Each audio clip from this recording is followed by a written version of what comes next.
요즘 우리 다대포는 이 지하철 공사가 한창 진행 중입니다. 정확한지는 모르겠지만 내년 하반기쯤에 완공이 된다는 이야기를 들었습니다. 많은 분들이 지하철이 개통되면 여러 가지 혜택을 받을 수 있을 것 같습니다. 지금은 공사 중이라 미관상 보기도 좋지 않고 차도 밀리고 도로도 울퉁불퉁합니다. 그러나 완공이 되면 환경도 좋아지고 차가 없는 분들은 부산 어디든지 쉽게 편하게 빨리 갈 수 있게 될 겁니다. 차 없는 분들 너무 걱정하지 마시고 한 1년 정도만 더 기다리면 좋은 세상이 옵니다. 10년도 넘어 전에 지하철 개통 소리가 나왔을 때 다대포에 무슨 지하철 뚱딴지 같은 소리를 하나 생각한 분들도 많았을 것입니다. 그러나 이제 개통을 눈앞에 두고 있습니다. 개통이 되기까지는 시간이 참 많이 걸렸습니다. 예산을 따내야 되고 설계를 하고 업체를 선정하고 공사를 하고 준공을 하고 시범 운행까지 해야 됩니다. 많은 시간이 걸렸습니다. 그런데 지하철 공사만 시간이 많이 걸리는 것이 아니라 모든 건설 건축에는 시간이 많이 걸립니다. 하루아침에 뚝딱하고 만들어지는 건설 공사는 없습니다. 뚝딱하고 만들어지면 나중에 보면 부실 공사로 이어집니다. 하나님의 나라도 마찬가지입니다. 오랜 시간에 걸쳐서 시작이 되었고 진행이 되고 완성이 될 것입니다. 이 땅에 하나님의 나라를 건설하기 위해서 하나님께서 한 사람 아브라함을 부르셨습니다.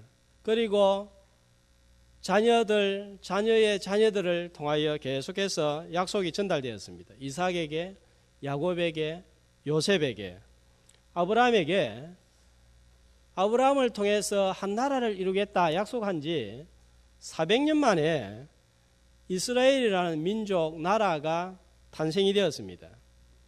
이스라엘 백성들이 하나님의 백성으로 부름을 받았지만 하나님의 언약을 지키지 못해서 예수님이 이 세상에 오셨고 새 언약을 맺으시고 하나님의 백성들을 구원하시기로 하셨습니다. 예수님이 오셔서 이루신 구원 사역도 한 번에 이루어지지 않았습니다. 먼저 예수님께서 사람의 몸을 입고 세상에 오셨고 이 땅에 오셔서 고난을 받으시고 그 다음에 죽으시고 부활하시고 또 지난주에 우리가 살펴본 대로 하늘로 승천하셨습니다. 3절 말씀해 보면 예수님께서 하나님 나라의 일을 말씀하셨다 했는데 바로 이것이 하나님의 일입니다. 그 다음에 예수님께서 하시는 일은 승천하시고 난 다음에 성령을 제자들에게 보내시는 일입니다. 그리고 나중에 마지막으로 예수님이 다시 재림하시면 이제 하나님의 나라의 일이 완전히 완성이 됩니다. 건축이 마쳐지게 됩니다. 이제 제자들은 예수님께서 승천하시고 다음에 진행될 하나님 나라의 일에 동참하게 될 것입니다. 제자들에게 성령을 주실 것을 보내실 것을 충만하게 될 것을 약속을 하셨습니다. 이렇게 하나님 나라의 완성을 향하여 나아갈 때 제자들에게 꼭 필요한 것이 있습니다. 준비입니다. 하나님 나라가 일이 시작될 때에 이것을 준비하는 것이 필요한데 예수님은 제자들에게 이 준비를 어떻게 하라고 말씀하셨는가 하면 4절에 보면 제자들에게 이 약속이 이제 임할 텐데 뭐하라고 그러죠? 1장 4절에 보면 약속하신 것을 기다리라. 무슨 일이든지 이루어지기 위해서는 준비 과정인 기다림이 필요합니다. 제자들은 약속을 기다려야 됩니다. 너무 기다리는 것도 문제지만 기다려야 할 때 기다리지 못해서 일을 거르치는 경우가 많이 생깁니다. 신호등을 기다리지 못하면 사고가 납니다. 때로는 기다리는 것이 하나님의 일이라는 사실입니다. 제자들은 앞으로 온 세상에 나가서 증인이 되는 비전을 가진 사람들입니다. 그러나 증인이 되기 전에 필요한 것이 있는데 기다림입니다. 그런데 기다리는 것보다 더 중요한 것이 있습니다. 기다리면서 무엇을 하느냐, 이게 더 중요한 거예요. 우리 3월부터는 우리 교회가 전도대가 개강이 되고, 또 올해부터는 이제 전도 훈련을 시켜서 좀 더 효과적으로 복음을 한번 전해보자 준비를 하고 있습니다. 3월 달부터 진행이 되는데, 이 2월 한 달 어떻게 기다리고 어떻게 준비하며 있을 것인가, 오늘 말씀을 통해서 함께 나누기를 원합니다. 오늘 제자들이 하나님의 약속을 말씀을 듣고 기다립니다. 무엇을 하고 기다렸습니까? 14절 말씀해 보니까 여자들과 예수의 어머니 마리아와 예수의 아우들과 더불어 뭘 했죠? 마음을 같이 한 거예요. 이게 첫 번째 한 일입니다. 성령님을 보내실 텐데 이제 성령님을 맞을 준비가 필요한데, 제일 중요한 것이 서로가 한 마음이 되는 거예요. 성령님이 언제 우리한테 찾아오십니까? 마음이 하나가 될 때 찾아오는 거예요. 아무리 좋은 환경이라도 분열이 되는 곳에 성령님은 오시지 않습니다. 그런데 마음이 하나가 되는 게 얼마나 어렵습니까? 세상에서 제일 가까운 사이가 부부 사이, 부모 자식 간인데 참 마음 맞는 게 하나가 되는 게 쉬운 게 아닌 것 같아요. 같이 살아도 한 사람은 밝은 것이 좋다, 햇볕 많이 들어오는 게 좋다 해가지고 일어나면 커튼을 확 걷어지는데, 한 사람은 나는 조금 어두컴컴한 게 좋고 그래야 마음이 안정이 된다 해가지고 커튼이 쳐져 있으면 닫는 게 일입니다. 같이 살아도 이게 한 마음이 안 되는 거예요. 딸과 엄마 얼마나 오손도손 가깝습니까? 그런데 같이 살면 다투고 서로 상처를 주고받습니다. 며느리와 시어머니가 하나가 되는 거 정말 어렵습니다. 다음 주가 설인데 집안 식구끼리 모이면 하나가 되는 게 참 어렵다 하는 거 자주 경험하게 될 것입니다. 세상에 부모님보다 소중한 분이 우리에게 없습니다. 낳아주고 길러주고 온갖 고생을 다 하셔서 우리를 이 자리에 있게 하셨습니다. 그런데 자녀들 간에 부모님 모시는 문제로 형제 간에 금이 가고 다툼이 생깁니다. 모두가 자기 입장에서 생각하기 때문입니다. 딸과 엄마, 며느리와 시어머니 모두가 자기 입장이 있고 여기에다가 모난 부분들이 있습니다. 각자가 객박한 성격이 있고 자기 기준이 있습니다. 이것만큼은 나는 절대로 못 참는다, 이것만큼은 나는 안 된다 하는 부분이 있습니다. 맞지도 않는 잣대가 있고 개똥철학을 갖고 있습니다. 같은 형제, 자매, 부모, 자식, 부부도 하나가 되는 것이 어려운데 서로 남남인 사람들이 교회 안에 모였습니다. 한 교회 안에서 1, 2년도 아니고 10년, 20년 얼굴을 대하면서 함께 신앙생활을 하다 보면 이런저런 것이 다 드러나는 거예요. 우리 교회에서 한 20년 같이 한번 있어 보세요. 그 사람 성격이 어떤지, 그 사람이 뭘 좋아하는지, 뭘 싫어하는지 다 알게 됩니다. 아무리 자원하는 마음으로 교회를 섬긴다고 하지만 마음 상하는 일이 생기고 쓴소리를 듣기도 하고 나도 하기도 합니다. 이게 이상한 일이 아니에요. 제자들도 3년만 예수님 따라다니면서 같이 지내니까 어떤 일이 생깁니까? 네가 크니 네가 크니 하면서 싸웠습니다. 어느 날은 하나는 주님 오른쪽에 하나는 주님 왼쪽에 앉겠다고 하면서 자리 다툼하면서 다투었습니다. 우왕좌왕했습니다. 모두가 모자라고 다듬어지지 않아서 그렇습니다. 저 사람이 문제입니까? 저 사람이 볼 때는 내가 문제입니다. 한 교회 안에서 한때는 고맙고 신세를 졌던 사람이 어느 날 싫어지고 미워질 때가 있습니다. 당연한 거예요. 아마 저도 어떤 경우에는 미워지고 싫어질 때가 있을 거예요. 맞습니까? 맞습니까? 아멘 하고 싶은데 지금 참고 있는 분들도 있는 것 같아요. 이상한 일이 아니에요. 매주 말씀을 듣는데 듣기 싫을 때도 있을 거예요. 맞죠? 저 뒤에서 막 속으로 아멘 하는 소리가 들리긴 합니다. 이상한 게 아니에요. 예수님도 말씀을 전하는데 길을 막고 거부하는 사람들이 있었는데 저같이 모자라고 죄인이 말씀 전하는데 뵐 수 있겠습니까? 이럴 때 좀 필요한 게 있어요. 마음이 상하고 이상하게 그 사람이 싫어질 때 조금 거리를 두는 게 필요합니다. 짧게는 한두 주, 길게는 한두 달 거리를 두고 지내다 보는 거예요. 자, 그렇게 조금 떨어져서 보면 그 사람의 좋은 점도 보이고 그 사람이 또 귀하다 하는 것도 알게 됩니다. 나의 약점이 보이고 내가 잘못했구나 또 이렇게 생각이 들어옵니다. 시간이 좀 지나면 이해가 되고 나중에 결국 내보다는 저 사람이 낫구나 이런 결론에 도달하게 됩니다.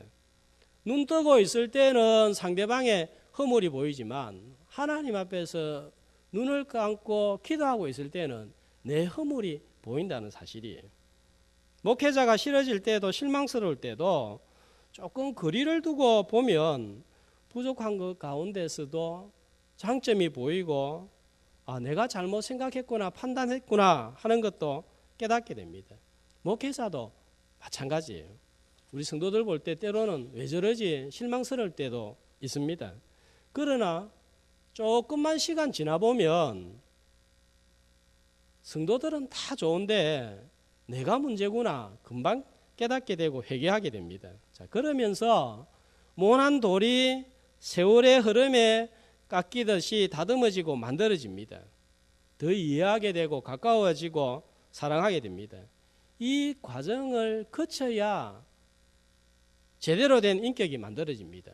그냥 예배만 드리고 대형교회에서 그냥 얼굴만 보고 한번 웃고 지나가고 그렇게 되면 아무 문제 없죠. 그러나 포장된 내용들이 많이 있는 거예요. 자, 이런 교회 생활을 통하여서 때로는 부딪히기도 하고 때로는 소리치기도 하고 그러면서 다듬어지고 자기 자신을 알면서 인격이 만들어지는 거예요. 자, 이런 과정을 거쳐야 나중에 또 좀 문제가 있어도 흔들리지 않고 또 이해하게 되고 서로 하나가 되는 거예요. 부족한 것이 있다 하더라도 또 그것을 보고 기다리다 보면 또 우리가 새롭게 되는 것을 발견합니다. 자, 그렇게 성도들끼리 부족하고 허물이 보여도 하나가 꼭 되는 일에 힘쓰는 저와 여러분이 되시기를 축복합니다. 자, 어떻게 이런 일이 일어나죠? 우리에게는 주님이 계시고 주님의 말씀이 있기 때문에 가능합니다. 제자들이 같이 있으면서 엉뚱한 소리도 잘하고 다투기도 많이 했습니다. 그런데 지금은 마음이 딱 하나가 된 거예요.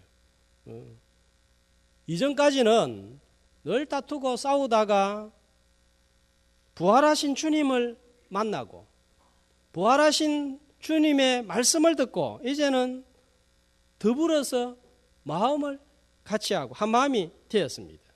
주님이 계시고 말씀이 계시는 곳에는 이렇게 마음이 모아지는 역사가 일어나는 거예요.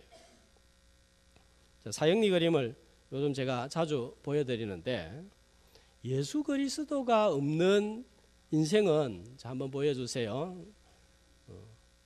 내가 인생의 왕자에 앉아있기 때문에 내밖에 없습니다. 그러니까 나 중심의 삶을 살아갈 수밖에 없고 자기 생각밖에 없고 자기 고집밖에 없는 거예요. 자, 이런 마음이 심해지면 마귀가 지배하는 극단적인 이기심으로 전락하게 만듭니다. 남의 불행이 나의 행복이 되고 남의 행복은 나의 불행이 됩니다. 자, 이런 마음 가지고는 절대로 하나가 될 수가 없습니다. 그러나 주님이 중심에 계시면 우리는 달라지죠. 우리는 주님을 마음에 모시고 사는 사람들입니다. 내가 내 마음의 왕자에 주님을 모시면 하나가 되는 거예요. 왜냐하면 주님은 우리가 하나 되기 원하는 거예요. 주님이 요한복음 17장에서 제사장 기도를 드렸는데 아버지와 나와 성령이 하나이듯이 저들도 하나가 되게 하여 주옵소서 기도했습니다.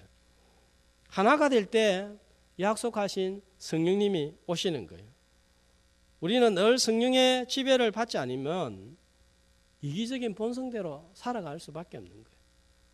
내가 원하는 대로 안 되면 욕하고 비난하고 원망하고 손가락질하고. 제가 지난주에요, 길 지나가다가 여자분이 욕을 하고 싸움을 하는데 저 놀랐어요. 와, 여자들 앞에 정말 조심해야 되겠다 생각이 드는데 입에 담지도 못할 욕을 막 계속해서 줄줄이 하는데 남자가 여러 명이 있는데 하는 말이 남자들이 한 번만 입대기만 떼봐라 하면서 뭐 또 욕을 하는데 흉내 한번 내고 싶어도 도무지 낼 수 없더라고요. 이 자기가 딱 중심에 내가 볼 땐 그 사람이 잘못했어요. 그런데도 자기밖에 없는 거예요. 자기가 중심에 있으면 이렇게 살 수밖에 없는 거예요. 예수 믿는 우리도 예수님이 중심이 안 있고 구석에 처박혀 있든지 예수님을 발 아래에 놓아두면 본성대로 살아갈 수밖에 없는 거예요. 주님을 날마다 내 삶의 중심에 모셔야 됩니다. 주님을 내 삶의 왕으로 인정할 때 다툼이 물러가고 분열이 물러가고 이기심이 물러가고 하나가 되는 거예요. 이렇게 하나가 될 때 우리가 성령의 지배를 받게 됩니다. 그래서 에베소서 3절에서 바울은 우리에게 이렇게 권면하고 있습니다. 에베소서 4장 3절 한 목소리로 평안에 매는 줄로 성령이 하나 되게 하신 것을 힘써 지키라. 자, 정인이 우리가 다 되어야 되는데 성령 능력을 받아야 됩니다. 성령은 하나가 될 때 찾아오신다는 사실을 기억하고 우리 모두가 한 마음이 되어서 성령의 지배를 받고 정인의 삶을 준비하는 교회와 성도들이 되시기를 축복합니다. 자, 마음이 이렇게 하나가 됐을 때 또 한 일이 나옵니다. 마음이 하나가 되어서 뭐 했습니까? 오로지 기도하는 일에 힘썼습니다. 바로 나가서 증인된 게 아니에요. 예수님의 성천을 목격한 제자들이 감람원에서 예루살렘으로 돌아와서 흩어지지 않고 모였는데 13절에 보니까 다락방입니다. 이 다락방은 사도행전 12장 12절에 의하면 마가 요한의 어머니의 다락방으로 추측이 됩니다. 몇 명이 모였습니까? 15절에 보니까 120명이 모였습니다.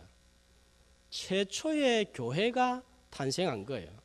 마음이 하나가 되어서 교회가 세워졌을 때 제일 먼저 한 일은 기도에 힘썼다 하는 것입니다. 제자들은 성령을 보내시겠다고 약속한 것에 대한 준비로 기도를 했습니다. 하나님은 우리에게 약속을 주십니다. 하나님은 약속을 주시면 하나님이 반드시 자신의 일이기 때문에 아무리 누가 방해를 해도 이루어 주십니다. 그런데 하나님께서 이 약속을 어떻게 이루는지 성경은 우리에게 알려주고 있는데 누가복음 1장 10절과 13절 말씀을 보시면 하나님께서는 이미 구약에서 세례 요한을 보내주시겠다고 약속을 했습니다. 그런데 세례 요한이 어떻게 출생을 합니까? 백성들이 아버지 사가랴가 제사장으로서 분향하고 있을 때, 분향하는 건 기도하는 거죠. 그때 백성들은 뭐 했습니까? 밖에서 기도했고 세례 요한이 어떻게 출생했는지 천사가 아버지 사가랴에게 이야기합니다. 너희의 간구함이 들린지라. 세례 요한을 주시겠다는 것은 하나님의 약속이지만 아버지가 기도하고 백성들이 밖에서 기도하고 있을 때 일어난 사실입니다. 출애굽 하나님의 약속입니다. 출애굽기 2장 23절은 보면 이 약속이 어떻게 성취되었는지 이렇게 또 말씀하고 있습니다. 한 목소리로 여러 해 후에 애굽 왕은 죽었고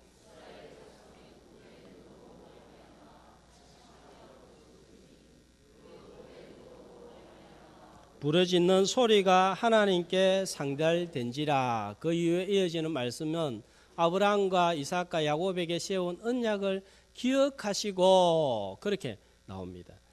자, 출애굽하는 것은 하나님이 400년 전에 아브라함에게 주신 약속이에요. 그런데 그 약속이 어떻게 성취됩니까?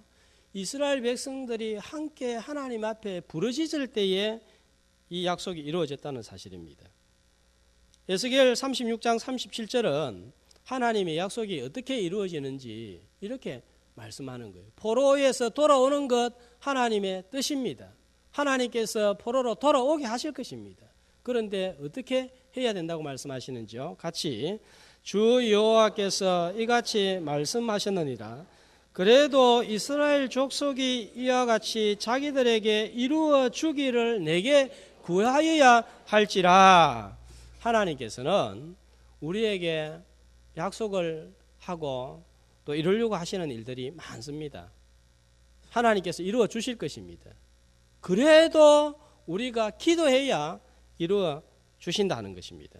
하나님께서 우리 성도들에게 어떤 약속을 주시는가 하면 성령 충만에 대한 약속을 주셨습니다. 성령 충만 어떻게 우리가 받게 되는지 성경은 또 말씀하고 있습니다. 사도행전 4장 31절 뒤에 장을 넘겨보면 빌기를 다음에 모인 곳이 진동하더니 무리가 다 성령이 충만하여 담대히 하나님의 말씀을 전하니라 그랬습니다.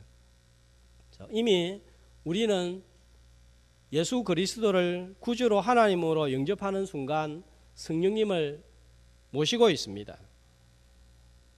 성령 충만은 하나님이 우리에게 주신 약속입니다. 그렇기 때문에 이루어지는 거예요. 그런데 어떻게 이루어집니까? 기도를 통해서 이루어 주신다. 약속을 주신다 이 말씀입니다. 자, 기도를 가리켜서 영혼의 호흡이라고 하는데 우리가 숨을 어떻게 쉽니까? 늘 내뱉기만 하는 사람 없습니다.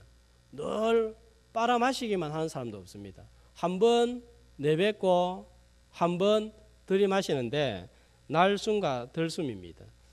CC 총재인 빌브라이 박사님이 이런 원리로 기도에 대해서 설명을 했습니다. 성령 충만 받기 위해서 내뿜는 기도가 있는데 이거는 죄를 자백하는 거예요. 하나님 만나는데 방해되는 것들을 자백을 하는 것이 내뿜는 호흡입니다. 짜증, 원망, 불평, 불순종, 분노, 용서하지 못하는 마음, 은밀한 죄. 자, 그리고 이렇게 내뿜고 난 다음에 고백한 것에 대해서는 하나님이 어떤 죄라도 용서해 주신다는 사실을 믿고 감사해야 됩니다. 요한일서 1장 9절에 보면 우리가 우리 죄를 자백하면 저는 미쁘시고 이로사 우리를 모든 불의에서 깨끗게 하신다 하셨습니다. 시편 103편 12절에서는 우리가 하나님 앞에 자백하고 나아가면 동이 서에서 먼 것 같이 우리의 죄가를 멀리 옮겨버리신다. 또 이렇게 말씀을 하십니다. 자, 그렇게 자백하고 고백하고 난 다음에 기억해야 할 말씀이 있다면 히브리서 8장 12절의 말씀입니다. 자, 같이 내가 그들의 불의를 긍휼히 여기고 그들의 죄를 다시 기억하지 아니하리라. 우리가 자백하고 회개했으면 하나님은 기억하지 않는다 하셨습니다. 그런데 자꾸 죄책감이 남아있고 마음이 불편하고 평안이 없는 것은 왜 그렇습니까? 하나님은 용서하셨는데 내가 나를 용서하지 못하는 거예요. 하나님 자리에 누가 앉아 있습니까? 내가 앉아 있기 때문입니다. 자, 이렇게 하고 난 다음에 이제는 들이마시는 일이 기도의 호흡에 있어서 할 일인데 성령을 구하면 주신다고 약속했으니까 믿어야 되는 거예요. 누가복음 11장 13절에 보면 우리에게 또 이렇게 약속하고 있습니다. 누가복음 11장 13절 너희가 악할지라도 좋은 것을 자식에게 줄 줄 알거든 하물며 너희 하늘 아버지께서 구하는 자에게 성령을 주시지 않겠느냐 하시니라. 자, 이건 너무 간단한 원리입니다. 우리 신앙생활의 기본입니다. 성령 충만 받기 위해서 내가 성령의 지배를 받아야 본성대로 살지 않고 주님의 말씀대로 사는데 이걸 위해서 죄를 자백하고 또 성령 충만을 구하는 것. 근데 이게 너무 쉬운데 잘 되지 않아서 성령의 지배를 받지 못하고 내가 나 자신을 주관함으로 자주 혼란과 좌절에 빠지게 됩니다. 영혼의 호흡인 자백과 믿음으로 성령 충만을 구함으로 정인되는 준비를 하는 성도들이 되시기를 축복합니다. 자, 그런데 오늘 제자들이 드린 기도는 어떤 기도였습니까? 자, 혼자 드린 기도입니까? 같이 드린 기도입니까? 어떤 기도죠? 네, 모여서 함께 드린 합심 기도였습니다. 자, 이것이 중요합니다. 전에 말씀드렸지만 성도들이 함께 모여서 하는 기도가 중요합니다. 합심 기도가 중요한 것은 교회의 유익을 가져오는 것이기 때문입니다. 제가 기도에 대해서 몰랐을 때는 이렇게 생각한 때가 있습니다. 꼭 새벽 기도에 나가서 기도해야 되나? 꼭 교회 가서 기도해야 되나? 하나님은 어디서든지 계시는데 어디서든지 기도하면 되지. 이런 생각을 가졌더랬습니다. 맞습니다. 하나님은 어디에서 계시기 때문에 어디서든지 기도하면 들으시고 응답을 주십니다. 내 개인이 집에서 직장에서 기도하면 내가 개인적으로 하나님의 임재를 느끼고 묵상하며 말씀을 통해서 은혜를 받고 내 영혼이 분명히 유익이 있습니다. 성장합니다. 그러나 교회에서 모여서 함께 기도하면 교회의 전체적인 영적인 분위기가 달라지고 형성되고 옆에 있는 성도들에게 힘을 주고 격려가 되는 거예요. 내 혼자서 1시간 새벽에 기도하면 내 영혼이 분명히 은혜를 받겠죠. 그런데 성도들이 새벽에 많이 나와서 기도하면 교회의 분위기가 달라지는 거예요. 교회의 영적인 온도가 올라가는 거예요. 많은 분들이 도전을 받아서 기도에 힘써야 되겠구나 기도하게 되는 거예요. 그래서 우리 중직자들이 공적인 기도회에서 기도하는 게 중요한 거예요. 공적인 기도회에서 기도하지 않고 혼자서 기도하면 개인은 유익하지만 그 영향력의 차이가 분명히 있는 거예요. 초대교회에서 합심 기도했을 때 오순절을 약속하신 성령이 임했습니다. 사도행전 12장 5절에 보면 모여서 기도하니까 자 말씀 보여주세요. 지도자 베드로가 옥에 갇혔다가 천사를 통해서 구출을 받았습니다. 자, 베드로가 어떻게 구출을 받았습니까? 베드로는 옥에 갇혀 있는데 교회가 기도해서 구출되었다 이랍니다. 사도행전 13장에 보면 성도들이 모여서 함께 기도할 때 최초의 선교사 바울과 바나바가 파송이 되었습니다. 우리 성도들이 일을 한다고 많이 피곤하겠지만 모여서 합심해서 기도할 때 하나님께서 교회에 일하시고 교회에 약속하신 바가 이루어질 줄 알고 합심기도인 새벽기도 수요기도에 힘쓸 수 있기를 바랍니다. 자, 이렇게 기도할 때 어떤 일이 일어났습니까? 자, 15절부터 마지막 절까지는 이렇게 기도했을 때 일어난 일을 우리에게 소개하고 있습니다. 하나님께서 교회에 할 일을 보여주셨습니다. 그것은 바로 사람을 세우는 일이었습니다. 자, 그런데 사람을 세우기에 앞서서 어떤 일이 일어났는가 하면 15절부터 보면은 베드로가 일어나서 베드로의 사도행전의 첫 설교가 나옵니다. 16절부터 22절까지 베드로의 첫 설교가 나오는데 사도 가운데 가룟 유다가 사도에서 이제 사라졌습니다. 한 사람이 더 필요합니다. 자, 세웁니다. 그런데 어떻게 세웁니까? 그냥 사람이 필요하니까 세우자 이게 아니었어요. 20절 말씀 보면 형제들아 성령이 다윗의 입을 통하여 예수 잡는 자들의 길잡이가 된 유다를 가리켜 미리 말씀하신 성경이 응하였으니 마땅하도다. 하나님의 말씀에 근거해서 사람을 세우는 것을 보게 됩니다. 자, 20절 말씀해 보면 어느 말씀에 근거하는가 하면 그의 거처를 황폐하게 하시며 거기 거하는 자가 없게 하소서 하는 이 말씀은 시편 69편 25절의 말씀이고, 그의 직분을 타인이 취하게 하소서 하는 말씀은 시편 109편 8절입니다. 자, 이 말씀을 인용하면서 하나님의 말씀에 이렇게 나와 있기 때문에 사람을 세우는 것이 마땅하고 이것이 하나님의 뜻이다. 자, 이렇게 된 거예요. 자, 기도할 때 하나님께서 할 일을 보여주시는데 말씀을 통해서 인도하신다는 사실입니다. 그래서 우리가 말씀을 읽다가 답을 찾아야 됩니다. 하나님께서 진공 상태에서 우리를 인도하는 것이 아니라 말씀을 통해서 우리에게 답을 주시고 인도하신다. 그래서 주의 말씀은 내 발의 등이요 내 길의 빛이다 그랬습니다.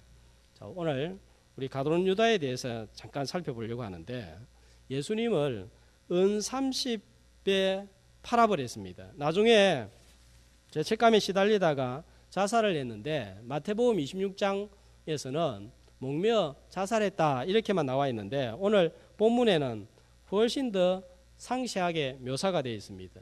목을 매달아서 죽었는데 줄이 떨어졌는지 어떻게 되었든지 나무가 부서졌든지 떨어져 버렸습니다. 떨어졌는데 어떻게 됐죠? 배가 터져 창자가 다 흘러나온지라. 너무너무 비참하게 마지막을 고한 거예요. 여러분 끔찍하지 않습니까? 어떻게 했기에 창자가 배 밖으로 나와서 죽는 일이 발생합니까? 사도가 된 것이 얼마나 큰 일입니까? 얼마나 놀라운 자리입니까? 천국 가면 모든 것이 12지파 12제자 중심으로 이루어지는 것을 요한계시록을 보면 나옵니다. 전부 다 천국의 기초가 12기둥 12진주문으로 되어 있지 않습니까? 다 12사도들을 바탕으로 세워지는 천국입니다. 엄청난 축복입니다. 그런데 이렇게 자신에게 찾아온 엄청난 축복을 발로 차버리고 저주의 자리에 떨어지는 신세가 되었습니다. 생명책에서 빠져버렸습니다. 같은 사도들은 유다가 이렇게 생명책에서 사라져버린 것에 대해서 큰 상처가 되고 안타까웠을 것입니다. 한때는 같이 예수님 따라다니면서 말씀도 듣고 봉사도 하고 말씀도 전했습니다. 그런데 반드시 생명책에 기록되어야 될 사람이 빠져버리니까 마음이 슬프고 안타깝고 상처가 되는 거예요. 우리 주변에 반드시 생명책에 기록되어야 되는데 빠진 사람이 누구죠? 내가 제일 사랑하고 가장 가까이 있는 사람이 혹시 생명책에 빠져버리지 않았습니까? 제일 사랑하는 남편, 아내의 이름이 반드시 생명책에 있어야 됩니다. 사랑하는 부모님과 자녀의 이름이 반드시 생명책에 있어야 됩니다. 만약에 그 이름이 생명책에 없다고 한다면 어떻게 할 도리가 없는 거예요. 나중에 생명책을 다시 고칠 수도 없습니다. 그 책에 없는 사람은 다시 만날 수도 없습니다. 그래서 주님, 사랑하는 남편, 아내, 자녀, 부모님 생명책에 그 이름이 빠지지 않게 도와주세요. 가룟 유다처럼 생명책에서 삭제되어서 영원히 버림받지 않도록 꼭 도와주세요. 이렇게 드리는 여러분의 기도가 생명책을 새롭게 쓰는 필기구가 되기를 축복합니다. 자, 이런 가룟 유다 대신해서 사도를 세우는데 참 신기한 일이 발생합니다. 23절 말씀 보면 누구를 사도를 세울 것인가? 후보자 두 사람이 나왔습니다. 누굽니까? 한 사람은 요셉이고 한 사람은 마띠아입니다. 근데 요셉은 어떤 사람인가 하니까 바사바라고도 하고 별명은 유수도라고도 하는 요셉, 이렇게 소개하고 있습니다. 바사바라는 뜻은 안식일의 사람이라는 뜻입니다. 자, 이름이 2개, 3개 있는 사람은 지금도 좀 유명하고 있는 사람들은 호라 해가지고 이름 앞에다가 하나 더 붙이지 않습니까? 유명인이고 또 영향력이 있는 사람입니다. 아마 사도들은 이 사람이 뽑히기를 기대한 것 같습니다. 그러나 마띠아는 직업도 출신도 가문도 소개가 없습니다. 그런데 제비를 뽑으니까 선출된 사람은 마띠아가 선출이 되었습니다. 하나님의 섭리는 아무도 모르는 거예요. 모두가 유명하고 지지도가 있는 저 사람이 될 거야 생각합니다. 그러나 하나님은 아무리 지지도가 없고 영향력이 없다 할지라도 필요한 사람을 세우십니다. 그렇다고 해서 문제가 일어나지 않았습니다. 기도하고 마음이 하나가 되어서 결정하면 이렇게 되는 거예요. 인간적으로 보면 요셉이 선출되는 것이 좋을 것 같지만 아무도 이 일을 불만을 제기하지 않았습니다. 왜냐하면 14절에 마음이 하나가 되었고 합심으로 기도했고 24절에 또 선택하기 전에도 주여 무사람의 마음을 아시는 주여 이 2 사람 중에 누가 주님께 택하신 사람입니까? 물으면서 결정하면 이렇게 된 거예요. 하나님께 맡겼을 때 누가 되든 순종하고 받아들였습니다. 자, 이것이 정인이 되기 전에 최초로 세워진 교회에서 일어난 일입니다. 한 마음이 되었고 기도함으로 하나님 나라의 일을 준비했습니다. 자, 몇 명이라고 그랬죠? 몇 명이 기도했습니까? 120명이 모여서 기도했습니다. 여러분, 숫자가 중요한 게 아니에요. 요아킴 예레미야스라는 학자의 연구에 의하면 예루살렘에는 절기가 되면 명절이 되면 각 처에서 100만 명이 모였다고 합니다. 그런데 살고 있는 실제 인구는 6만에서 8만 명 정도 된 것으로 추정을 합니다. 자, 이런 인구에 비하면 120명은 소수에 불과합니다. 그러나 마음이 하나가 되고 기도로 준비하며 나아갔을 때 성령이 임하고 예루살렘과 유대와 사마리아와 땅끝까지 정인이 되고 온 세상을 변화시켰습니다. 2015년 12월 31일자로 다대포 인구 통계를 보니까 다대 1동이 44,887명, 다대 2동이 31,438명 더하면 76,325명입니다. 우리 교회 성도들은 대략 200여 명에 속합니다.